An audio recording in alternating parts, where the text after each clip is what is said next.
Au sommaire de ce journal, demain lundi, c'est la Journée internationale des droits des femmes. Elle est célébrée depuis 1975 par les Nations Unies. Cette année, la fête est placée sous le thème « Leadership féminin pour un futur égalitaire dans un monde de Covid ». Et puis à l'université de Cancan, un jeune étudiant de la première année d'administration des affaires a été victime d'un malaise hier soir pendant qu'il était en situation de classe. Transporté d'urgence à l'hôpital régional de Cancan, le jeune Abdoulaye Dansoko a rendu l'âme en cours de route. Ce sont les titres de ce journal. Bonsoir à tous et bienvenue. Je vous l'annonçais tout à l'heure dans le sommaire. Demain lundi, c'est la Journée internationale des droits des femmes. Elle est célébrée depuis 1975 par les Nations Unies. Cette année, la fête est placée sous le thème « Leadership féminin dans un futur égalitaire dans un monde de Covid ». Cette fête donne également la possibilité aux femmes de faire le bilan et des plaidoyers en leur faveur. Je vous propose de suivre la ministre des Droits et de l'Autonomisation des femmes au micro de Djibril Ba et Aliouba. Les cibles et indicateurs des objectifs du millénaire OMD sont perçus comme l'aboutissement d'un consensus international sur les objectifs de développement planétaire. Les études menées à ce sujet démontrent que l'objectif de l'égalité des sexes en matière d'éducation demeure un levier de participation active des femmes et filles dans le processus de croissance économique de nos nations. Par conséquent, il est fondamental de susciter l'éducation des filles. Dans le cas échéant, c'est la croissance économique qui en pâtit.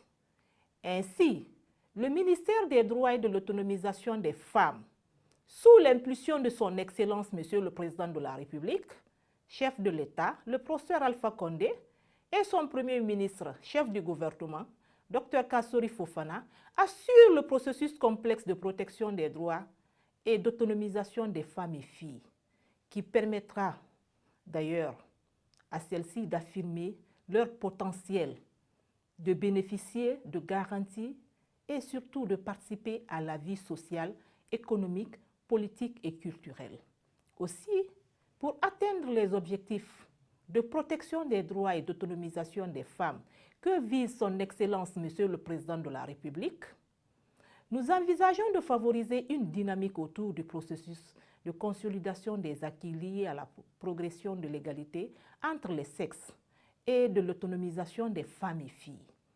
Guinéennes et Guinéens, chers compatriotes, au regard de la situation de crise sanitaire qui prévaut, le gouvernement a décidé du report de la date de célébration de la journée du 8 mars, qui implique une forte mobilisation sociale au Palais du Peuple, à une date ultérieure. Dans l'actualité également, les autorités guinéennes multiplient les actions dans le cadre de la lutte contre cette double crise sanitaire qui sévit dans le pays après avoir reçu les 20 000 doses de vaccins contre la fièvre hémorragique à virus Ebola et 200 000 doses de vaccins Sinopharm contre le coronavirus. Ce samedi, elles ont à nouveau reçu 10 000 doses de vaccins Sputnik contre le coronavirus.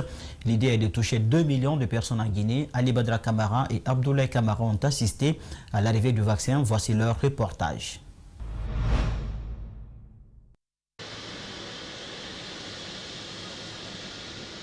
Deuxième arrivage des vaccins contre le coronavirus. Après celui de la Chine qui a mis à la disposition de la Guinée 200 000 doses de vaccins Sinopharm dont les premières doses ont été administrées au personnel de première ligne de la lutte contre la Covid ce vendredi. Celui-ci contient 10 000 doses de vaccins Sputnik en provenance de la République fédérale de la Russie. L'honneur revient à son ambassadeur de présenter ces 2 caisses de vaccins aux autorités guinéennes. J'ai l'honneur de remettre ces 2 caisses, 10 000 plus 10 000 à Monsieur le ministre du Transport. Il va à son tour remettre le vaccin au chef de l'NSS. Je vous prie, Monsieur le ministre.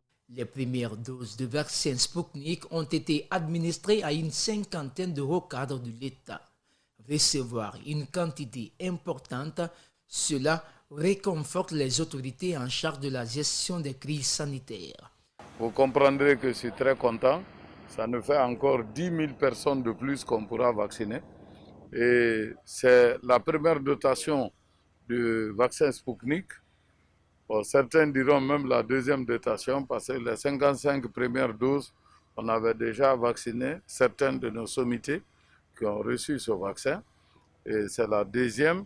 Donc la troisième dotation qui va faire pour 190 000 personnes, cela va venir entre le 20 et le 25.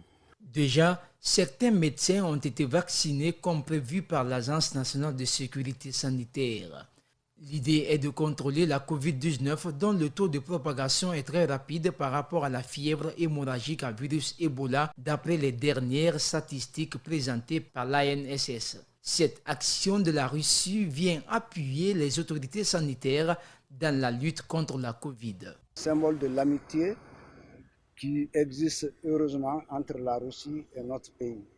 Symbole qui s'est manifesté aussi au moment où nous avons été frappés par la maladie Ebola. À partir de ce lundi, les 100 équipes de prise en charge toucheront les différentes cibles concernées par les opérations de vaccination contre la COVID-19.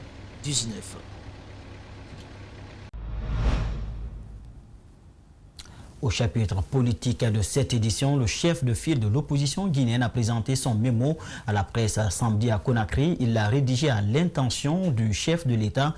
Dans le mémo, 5 points essentiels sont évoqués, dont entre autres la réouverture des frontières terrestres avec les pays limitrophes, la visite des détenus politiques en prison et la nécessité de conforter le vivre ensemble et l'unité nationale. L'objectif est de contribuer à l'apaisement en Guinée. Explication Djibril Ba, Aboubakar Din Kamara. Selon le conseiller politique du chef de file de l'opposition guinéenne, ce mémo reflète les préoccupations nationales. Il s'inscrit dans le cadre de la consolidation de la paix pour que les Guinéens puissent construire le vivre ensemble durable. Il nous faut restaurer un climat d'apaisement des esprits en trouvant des solutions au traumatisme collectif suite aux processus électoraux particulièrement violents et meurtriers. Le cas des détenus politiques figure également dans le mémo. Mamadou Sylla demande au chef de l'État de les libérer ou leur accorder des libertés provisoires. Cela pour la baisse des tensions politiques. Le même document retrace aussi l'utilité de l'unité nationale, de la réouverture des frontières pour atténuer la souffrance des uns et des autres.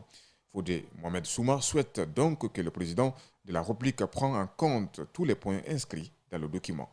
Nous avons projeté une visite aux personnes en détention afin de nous enquérir de leurs conditions de vie. Nous vous informerons de l'évolution de cette initiative en temps opportun. La visite des détenus politiques en prison pour s'enquérir de leur réalité est l'une des priorités du cabinet du chef de file de l'opposition guinéenne dans les prochains jours.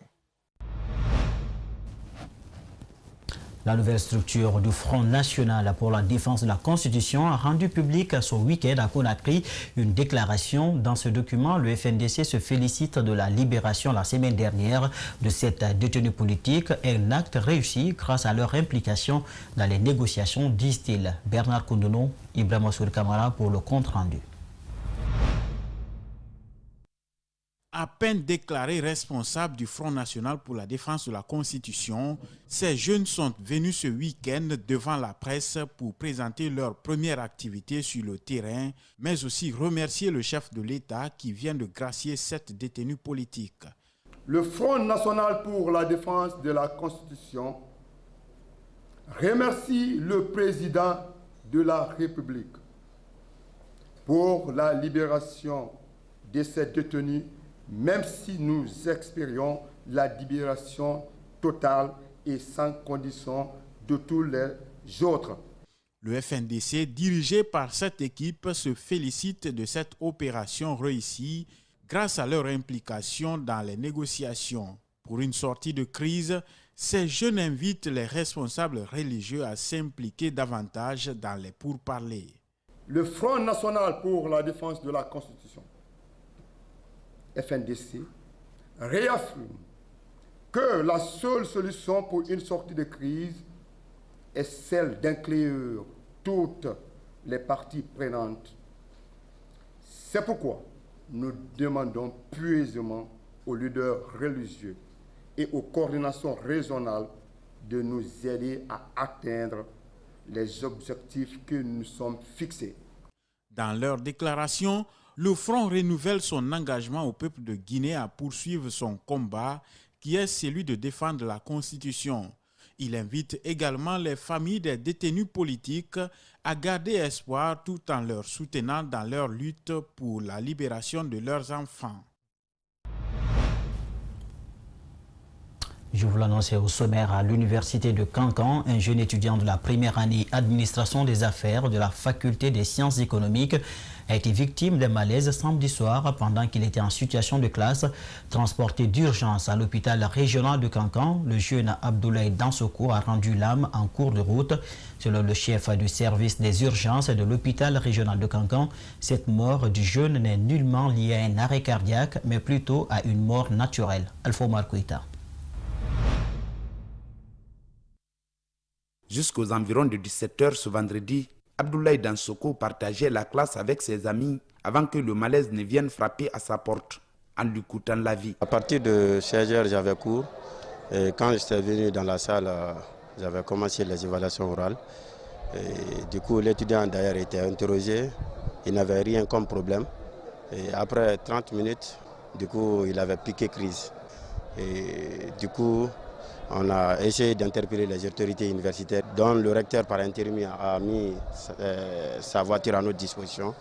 Maintenant, de l'université à l'hôpital, il a rendu l'âme. De son côté, le chef service des urgences de l'hôpital régional de Kankan revient sur l'état dans lequel ils ont reçu le corps. Hier, dans les bancs de 17h30, nous avons reçu un dépôt de corps d'un étudiant âgé d'environ de 25 ans.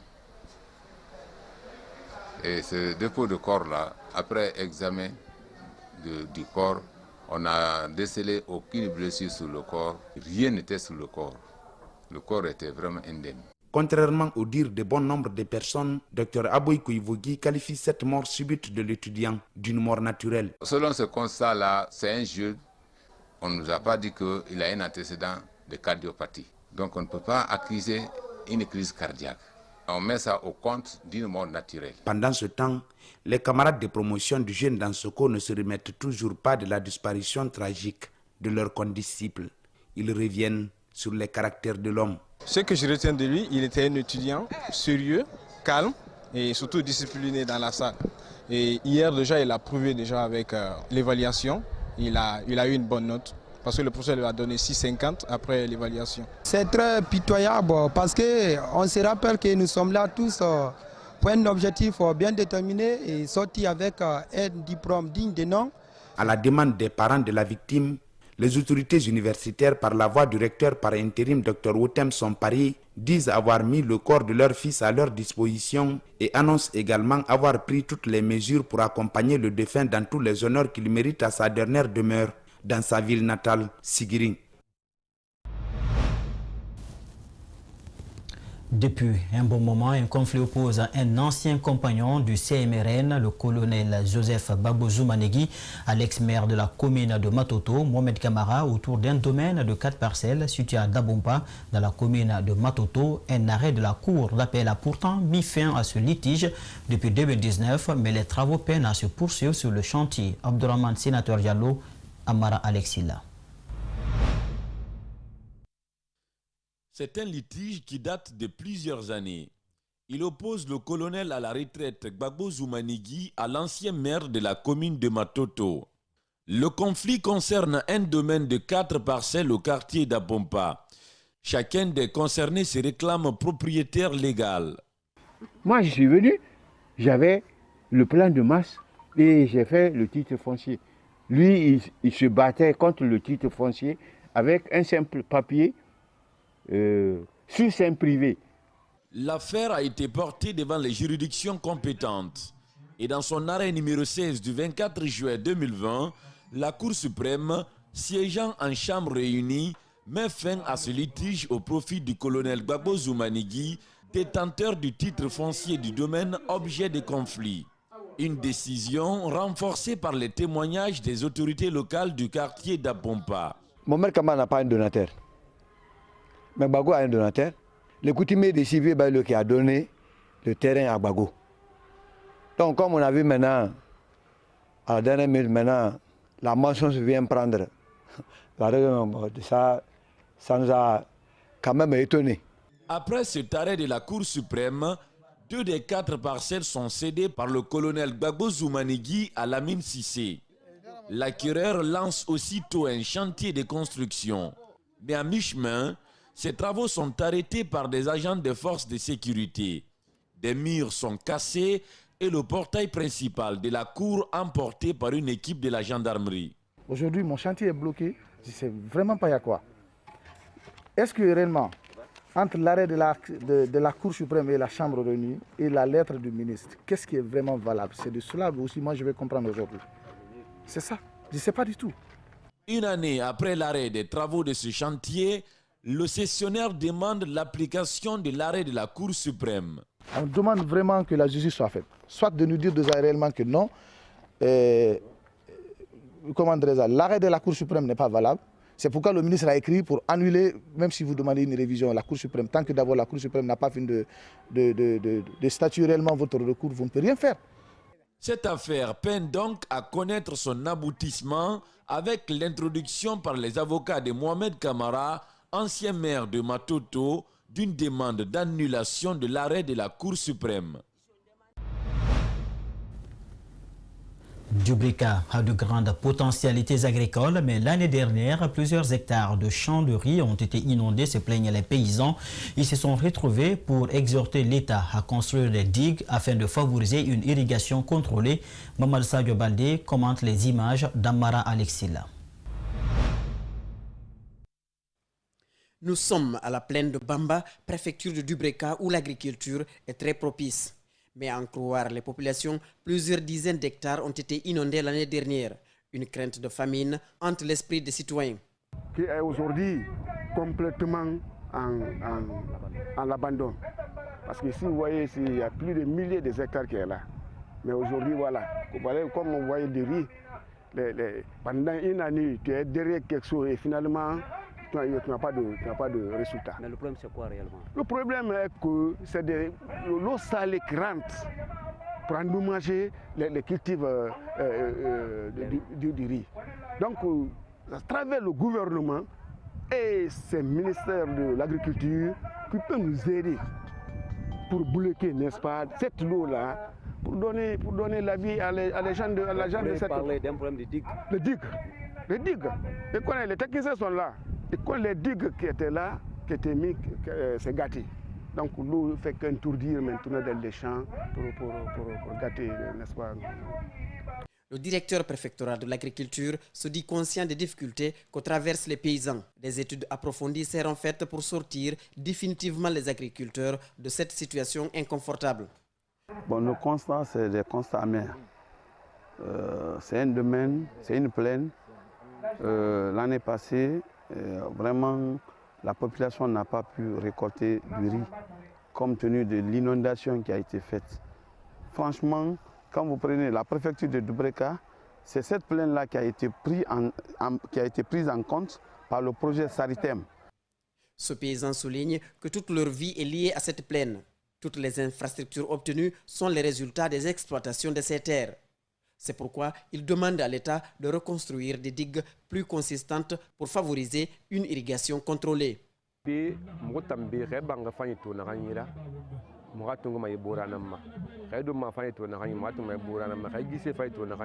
Tout ce que nous gagnons, c'est grâce à nos travaux champêtres.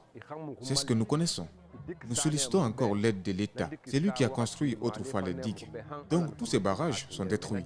Il faut qu'il agisse, car l'eau salée commence à nous fatiguer. Donc,